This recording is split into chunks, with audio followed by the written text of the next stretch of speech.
একটা শিশু বাবার সাথে হাঁটছে স্কুলের পথে, বাবার হাতের একটা আঙুল ধরে ছোট্ট হাতে।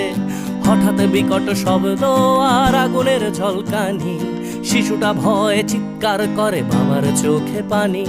ছুটে আসে এক কামানের গোলা, লন্ড ভন্ড সব, বাবা শিশু সহ সব পুড়ে ছাই, যেন পৃথিবীটাই নীরব।